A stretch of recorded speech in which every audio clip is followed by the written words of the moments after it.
Həyatımın bundan sonrasını bir müddət sadəcə dolma bükərək keçirmək istəyirəm demişdim anama. Səhv eləmirəmsə onda fəsillərdən qış, günün də ortası idi. Bu söhbət üçün məkan olaraq da əlbəttə ki, evimizin mətbəxini seçmişdim.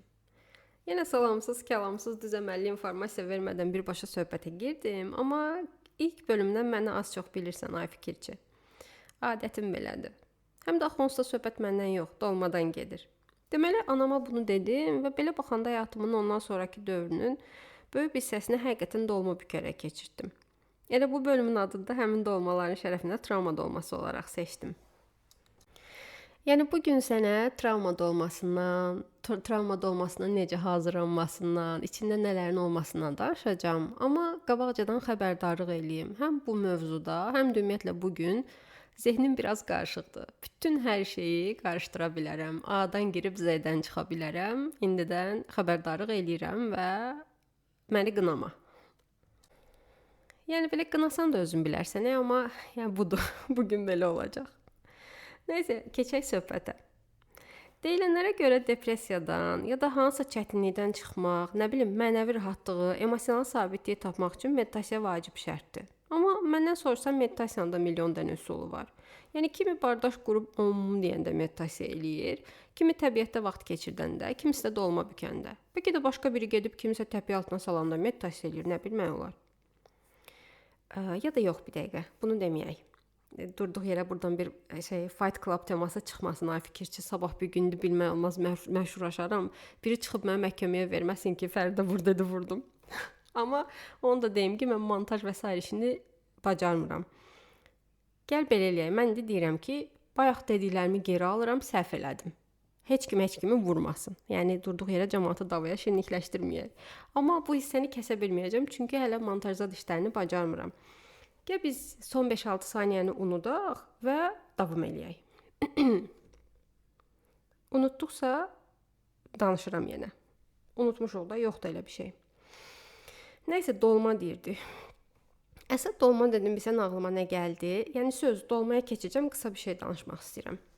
Bəlkə də bu insanların emosional vəziyyətinin bu qədər qarışıq olmasının əsas səbəblərindən biri də həyatın bəzi mövzularda çox asanlaşmasıdır. Yəni əvvəllər insanlar meditativ şəkildə keçirəcəyi daha çox vaxt var idi. Yəni məsələn qadınlar mərci, düyü və sair kimi şeyləri təmizləyirdilər, nə bilim bir şeylər toxuyurdular, tikirdilər, naxış vururdular. Kişilər odun doğrayırdılar. Odun doğrayırdılar. Başqa bir şey ağlıma gəlmədi. Başqa nə edirdilər? Məsələn, bir şeyləri təmir eləyirdilər, nə bilim, yeni tikililər inşa eləyirdilər. Yəni qısası əvvəl sanki nənə-babalarımızın belə işlərə daha çox vaxt sərf eləyirmişlər. Yəni bəlkə ona görə də bizim kimi min cür simptom göstərmirdilər. Bizim qədər qarışıq, nə bilim, bizim qədər xaos içində deyildilər. Düzdür, yəni belə baxanda insan yarandığı gündən xaos içindədir. Bəlkə də elə xaosla yaranıb ümumiyyətlə. Yəni, amma yenə də. Əslində belə baxanda bütün bu narahatlıqlar yəqin elə onda da var imiş. Sadəcə bunların adı yox imiş deyə özü də yox imiş. Axı əvvəlcə söz var idi. Yəni söz yoxdursa mövhum da yoxdur. Yəni bir şeyin mövcud olması üçün onun adı olmalıdır deyəsən. Amma yenə də silah mərdliyi pozan kimi bu indiki alət avadanlıqlar da balansı pozur deyəsən. Yəni çünki baxanda görsən ki, vəziyyət indi çox başqa cürədir. Yəni indi əslində bizi məşğul eləyəcək, zehnimizi qidalandıracaq daha çox resurs var, amma yenə də xaos içindəyik. Balans axtarırıq və balans axtaranda daha çox qarışırıq. Qarışdıqca yenə balans axtarırıq, balans axtardıqca yenə qarışırıq. Yəni bu belə təkrarlana uzanır gedir. Məsələn, mən özümü götürsəm hər il üçün bir tema müəyyənləşdirirəm. 2024-də girəndə də Allahdan balans istəmişdim. Çünki həmin vaxt özümü o qədər qarışıq, nə bilim, yorğun, gərgin, xaosda hiss eləyirdim ki, elə bilirdim tək ehtiyacım olan balansa düşməkdir. Onda bu ağlıma gəlməmişdi ki, balansa gedən yolda xaosdan keçir. Yəni sən əvvəlcə xaosun içindən keçməlisən. Ya da müşahidələrimə əsasən xaos sənin içindən keçməlidir ki, balansa çatasan. Necə ki 2024-dən 25-ə keçəndə elə mənim içimi yara-yara, biçə-biçə keçdi. Yəni aləmi dağıtdı. Eynilə illər əvvəl o müdrik olmağı, insan kamilə çatmağı arzulayanda, həyatdan, Allahdan bunu istəyəndə düşünməmişdim ki, kamilliyə gedən yol da ağrıdan keçir. Yəni sənin ruhun alovlardan keçib ağrılarla döyüldükdən sonra bir nöqtəyə çata bilərsən. O da bəlkə. Deyəsən mən illər əvvəl bir şeylər istəyəndə çox ətraflı düşünmədən istəyirmişəm. Düzdür, adama deyərlər ki, müdrik olmaq sənin nəyinə lazımdır? Yəni nədir, hardan gəlir bu dərd? Yəni bilmirəm. Amma belə də çətin adamam mən. Yəni o vaxtlar da o dediyim məsələ ki, düşünmədən istəyirmişəm. O deyəsən məni çox çətinə salırmış. Əslində düşünürdüm, özü ətraflı düşünürdüm. Sadəcə düşünmə tərzim ya da düşünmə sistemim dəyişib deyəsən. Ya da nə, bəlkə də o ağrılardan keçəndən sonra müəyyən qədər müdrikləşmişəm, bilmirəm. Nəsə, əslində danışmaq istədiyim bu deyildi. Yəni fikrim yenə aləmi gəzdi dolandı, yenə hər şeyi qatıb qarışdırdım, amma onsuz da əvvəldə xəbərdarlıq eləmişdim ki, zehnim çox qarışıqdır. Əsas söhbət qaldı bir qıraqda. Bu dəfə həqiqətən dolmaya qayıdıram amma. Həmin vaxt mən dolma bükəndə sanki meditasiya eləyirdim bir növ. Yəni içimdə baş verənləri yerinə qoymaq üçün bir yerdə oturub zehnimi susturmalıydım. Sadəcə mən bardaş qurub gözlərimi yumanda sakitləşə bilmirdim. Həm bədənim, həm zehnim 2-3 dəqiqə keçmədən qaynamağa başlayırdı. Özümü cilovlamaq istəyəndə də daha da çətinləşirdi vəziyyət. Yəni mən də düşündüm ki, mən özümə başqa üsullar tapmalıyam. Yəni zehnimin sakitləşməyə ehtiyacı var? Hə, 100% var. Amma necə? Mən də yeriməyə başladım. Yəni uzun yerirdim, dayanmadan, saatlarla yerirdim. Sanki zehnimin pedallarına addımlarımı bağlamışdılar. Yeridikcə pedallar fırlanır, zehnim havalanırdı. Zehnim havalandıqca biraz da pedallar fırlanırdı. Yəni özümə sanki o vaxtlar yuxarıdan aşağı quş baxışı baxırdım, özümü görürdüm.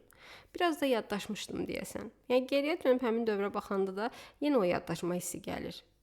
Deyəsən məndə çox uzun bir update getdi. İndi əslində balansda hiss edirəm özümü. Sanki yəni fırtınadan çıxmışdım, bir müddət yırğalandım, amma indi gələcəyə doğru asta-asta üzürəm. Yəni bunu deyə bilərik. Yerimə işini çox sevmişdim. Amma bir an gəldi ki, gördüm nə ruhumun, nə bədənimin taqəti qalmayıb artıq. Yəni burnoutun havası hələ başımdaydı. Özümü müharibədən çıxmış kimi hiss eləyirdim. Həm fiziki, həm də mənəvi olaraq çox yorğun idim. Üstəlik məğlub olmuşdum. Bu məğlubiyyət üçün qanımın son damlasına qədər vuruşub cəbhədə də məğlub olmamışdım. Yəni geri çəkilmişdim. Bir növ bunu demək ağır olsa da qorxub qaçmışdım. Yəni özümü qınaya bilmirdim, çünki həqiqətən taqətim yox idi. Amma bir tərəfimlə də həm ətrafdan, həm özümdən küskün idim. Məyusluq var idi içimdə. Yəni çöldən də çox depressiv görünürdüm, bilirəm. Depressiv idimmi, əmin deyiləm. Yəni sadəcə həmin an hiss elədiyim o idi ki, mən küncə qısılıb dizlərimi qucaqlamışam və fırtınanın sakitləşməyini gözləyirəm. Fırtına dediyimdə ki, yəni elə belə deyildi də. Ruhumda baş verirdi. Nəysə, uzun sözün qısası, elə bu dolma bükərək meditasiya eləmə fikri də oradan çıxdı. Yəni bütün bu təşbehləri, məcazları filan bir kənara qoysaq, məni möhkəm sarsan bir burnout sonrası bir anda işdən çıxmağa qərar verdim. Və bir neçə gün içində hər şeyi yekunlaşdırdım. Elə ki, heç təhvil təslim belə eləmədim. Maaş istəmirəm, mənə nə ödənməlidirsə qalsın, mən sadəcə gedirəm, buraxın gedim dedim. Çünki qalsam da bir mənası yox idi. Yəni artıq heç nə eləyə bilmirdim. Yəni bədənim stresslə mübarizə apara bilmirdi. Üstəlik məni daha çox yoran şey stressin real olmadığını görməyim idi. Yəni məntiqi mənə deyirdi ki, burada bölünəcək heç nə yoxdur. Yəni sakit ol, işini gör. Alınmasa da dünyanın axırı deyil. Elə idi də həqiqətən. Amma ruhum qovrulurdu. Yəni keçən dəfə Instagramda bir video görəndə bu məsələ mənə daha dəqiq çatdı. Yəni videoda əlləri titrəyən bir qız var idi. Açıqlamada da yazılmışdı ki, bədənin mail gəlməsi ilə qaçırılma arasındakı fərqi anlamır. Ay, mən o videonu gördüm. Hə də effekt oldu ki, hə də, bax tam da budur. Mən də belə hiss edirdim. Çünki o hissə bir ad qoya bilmirdim. Sanki o videonu görəndən sonra mənim üçün hər şey daha konkretləşdi. Yəni mən copywriterəm, ay fikirçi. Daha doğrusu copywriter idim. İndi nə olduğumu bilmirəm. Yəni bir şeyəm, amma nəyəm? Özüm üçün də sual altındadır. Deməyim odur ki, yəni texniki iş görmədiyimə görə, yəni daim təzə ideya axtardığıma, nə bilim, tam olmasa da bir növ sıfırdan bir şey yaratmalı olduğuma görə həmişə bir challenge, bir qeyri-müəyyənlik içində idim. Əslində işə təzə başlayanda işin məni cəlb edən tərəfi də buydu. Amma sonra gördüm ki, ən çox yoran şeyə çevrilib. Daim təzə bir şey ortaya qoymalısan və işi təhvil vermədikcə də rahat ola bilmirsən. Gözləntilər artır, şüvən deadline-lardakı psixotiplər kimi dayanır adamın çiyninin üstündə. Bu deadline məsələsi də əslində ayrı bir çarazlardır. İzah eləmək də mümkün deyil deyəsən. Gərək özün yaşayasan o şeyi, o hissi. Hələ mənim kimi bir də hər şeyə təxirə salan bir tipsənsə, ümumiyyətlə çətindir. Yəni mən tanısaydılar, əslində izahlı lüğətlərdə təxirə salma sözünün qarşısına mənim adımı yazardılar. Əminəm deyə bilərəm. Hətta sənə əl artırıram. O psixologiya kitablarında Fəridə fenomeni filan kimi keçərdi bu termin. Çünki yəni mənə elə gəlir ki, bu mövzuda mənə çatanı yoxdur. Nəysə, onda da stressdən işləri o qədər təxirə salırdım ki, yəni bıçaq sümüyə dirənirdi. Həmin müddətdə də ki, rahatlığı axtar ki, tapasan. Yəni təxirə salıram, gör rahatam. Yox, yəni dəhşət narahatam, dəhşət stress içindəyəm. O deadline-da hələ də çiynimdə dayanıb. Amma məsələ odur ki, o stress dediyin şey o qədər ağır vəziyyətdədir ki, yəni mənə imkan vermir ki, mən işləyim. Təşviş, vicdan azabı, hamısı qarışıb bir-birinə. Elə o həmin anlarda da özümü necə deyim, dar, pəncərəsiz bir koridorda hiss eləyirdim. Amma yəni bunu bənzətmə kimi demirəm ha. Bildiyin gözümdə canlanırdı o koridor. Bax, hal-hazırda bunu sənə deyəndə də görürəm onu danışa-danışa. Yəni pəncərəsiz, tək qapılı, dar bir koridor. Qapısı zəncirlə bağlanıb, qıpqırmızı işıqlar var. Yəni otağın işıqlandırması qırmızı rəngdədir, təsəvvür elə. Özü də sabit də deyil, yəni yanır, sönür, yanır, sönür, boğucu hava, qulaq batıranda siqnal səsləri. Təsəvvür et ki, həmin dövrü mən elə bil o koridorda keçirtdim. Ay fikirçi, biz başımızı bir gündə itirməmişik. Bu səviyyəyə gələnə kimi çox balta vurmuşam mən özümə. Yəni buradan o günlərdəki Fərdiyə də bir salam olsun, bir ay can, yazıq deyirəm ya, açığı yadıma düşəndə. Nəysə, deməli mən o ofis rejimində işləmirdim deyə həmin vaxt. Yəni mənə bütün tapşırıqları, məlumatları mesajla göndərirdilər. Təsəvvür elə bir an gəldi ki, mən gördüm mesaj səsində belə bədənimə stress dalğası yayılır. Yəni hər mesajda o hiss gəlir ki, ayda görəsən nə tapşırdılar, ay birdən edit gələr, ayda kim düzəldəcək olar filan. Elə bil məni ayı qovurdu. Təsəvvür hər mesaj səsində elə bilirdim ki, bütün bədənimə iynələr batır, saç diblərimə qədər gizilləyirdi bədənim. Yəni indi sən bunlara işləndə ay dərdinə bax, sən Allah, müsibət və qurban olun filan deyə bilərsən. İstərsən bayıl fəryad deyə bilərsən. Başa düşürəm səni. Əslində yəni mən də özüm normalda yaşadığım o necə deyim, çətinliklərə qarşı münasibətim həmişə elə olub. Nəysə görəm məyus olanda, nə bilim, kədərlənəndə özümə demişəm ki, bəsdir sən Allah Fərdə. Cəmaət nə əziyyətlər çəkir, nələr yaşayır. Yəni bunu dərd eləyəcəksən sən özünə. Bir də ağla. Yəni bəlkə də əslində belə-belə emosional balansımdan yemişəm özüm. Yəni axırda belə-belə gücüm qurtarıb. Yəni vaxtında özümə bəlkə daha qayğıkeş davransaydım, hər hissimi yaşamağa icazə versəydim, belə olmazdı heç. Sonda elə bir həddə çatdım ki, ya da özümü elə bir həddə çatdırdım ki, bir saniyə belə işdə qalmağa gücüm qalmadı. Deyirdim ki, yəni mən burada bir saniyə belə qala bilmərəm. Əslində işdən çıxandan sonra da bu barədə çox düşündüm. Fikirləşdim, görəsən öz hesabıma məsələn məzuniyyət götürüb çıxsaydım, dincəlsəydim necə olardı? Ya baxdım yox. Ya işə qayıdacağım stresi də məni öldürərdi ki, hə indi evdəyəm, amma mən 1 ay sonra yenə başlamalıyam, ya 2 ay sonra yenə başlamalıyam. Mən o stressdən mənə elə gəlir ki, mübarizə apara bilməyəcəydim ya da sakitləşə bilməyəcəydim əsas məsələ. Ki belə baxanda elə işdən çıxandan sonra da mən 1 ilə yaxın yalan olmasın ki, iş axtarmadım.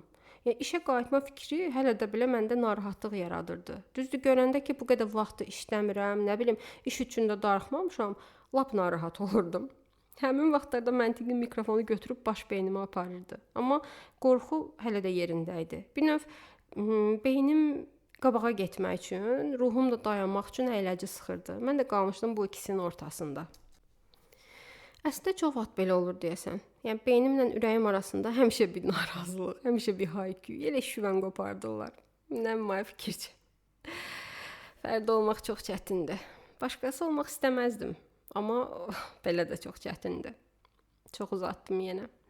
Deməli işdən çıxdım və sonrasında da ki, ağır bir qriplə sınandım. Yəni ki, bu çox normaldır. Yəni bəlkə özündə də müşahidə eləmiş olarsan. Həyat çox qarışıq gedəndə ya da gərgin rejimdə işləyəndə, ümumi götürsək bir formada, yəni qaça-qaçda olanda xəstələnmirsən. Sonra işlər durulub həyat axarına düşəndə görürsən ki, yorğan döşəkdəyəm. Ya bədən sanki təhlükədə olmadığından əmin olanda o yorğunluqla özünü vurur yerə. Məndə də elə oldu. Çünki həmin vaxtlar o qədər yuxusuz qalmışdım, o qədər özümü yormuşdum ki, gücdən, taqətdən düşmüşdüm. İşləri bitirmək üçün gecə yatmırdım.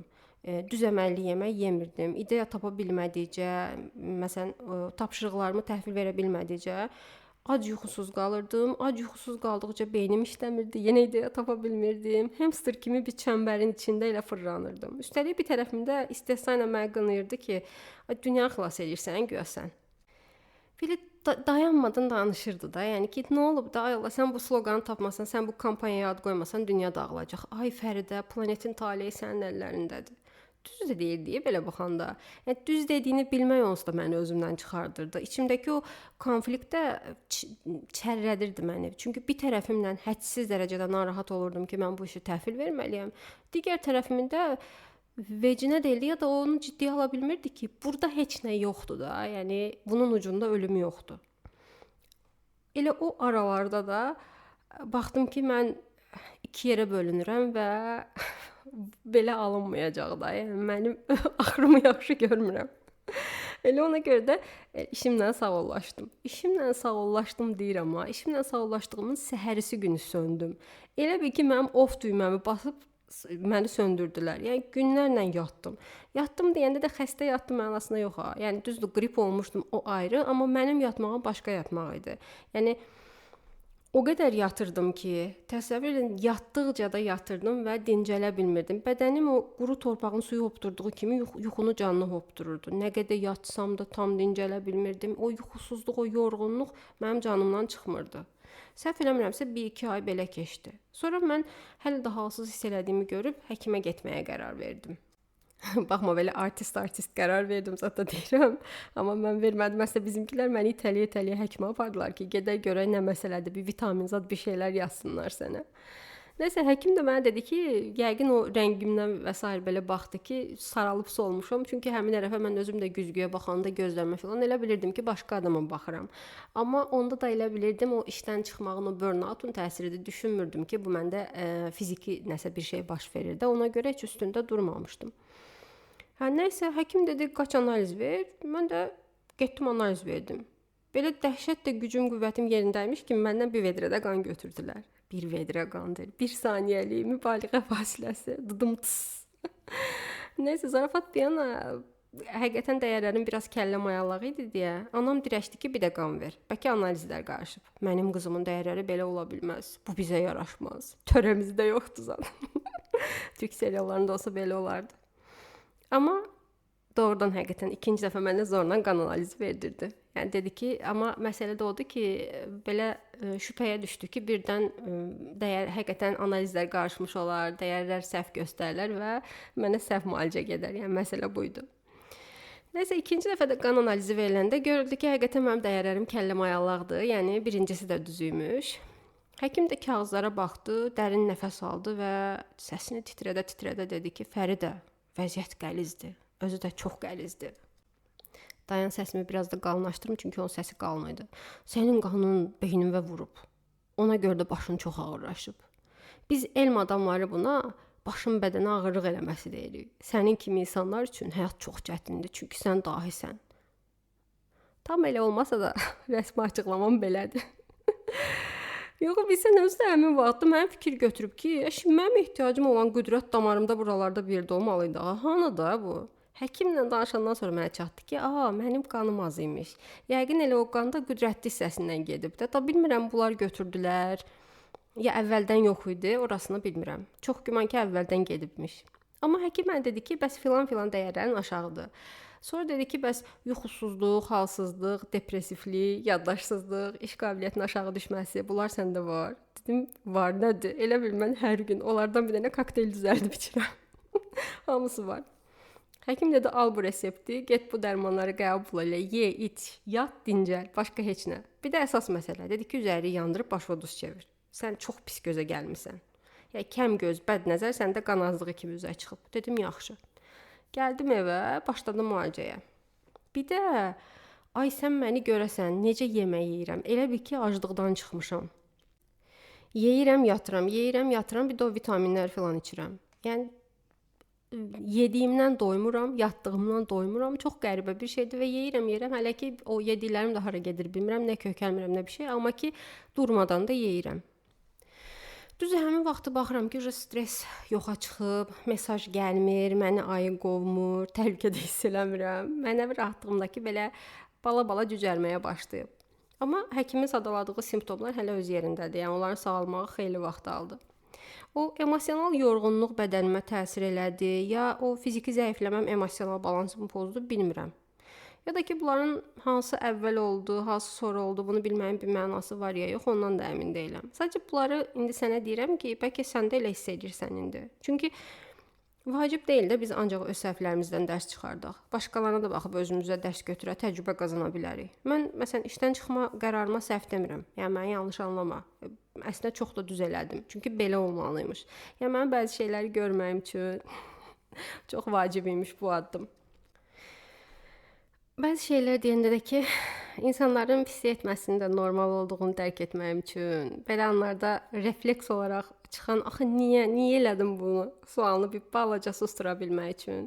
Eyni cəbhədə döyüşdüyüm adamların bir anda mənə üz döndərə biləcəyini, yarı yolda qoya biləcəyini, hətta birbaşa mənə silah doğrulda biləcəyini və əslində bunun mənlə yox, elə birbaşa onlarla əlaqəli olduğunu öyrənməyim üçün bütün bunlar olmalıymış. Baxma belə üzdən getməyimə fikirçi.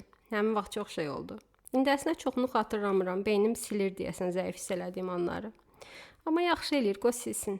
Silsin ki, yer açılsın. Mənə bu beynin elə çox lazımdır. Bax, elə o silinmə prosesi başlamazdan əvvəl o öz içimdə çobaladığım günlərdən birində çıxdı bu travmada olması fikri də. Deməli, o məğlub hiss elədiyim anlardan biri idi və mən dolma bükürdüm. Birdən-birə başımı qaldırıb bezgin anama əvvəldəki cümləni dedim.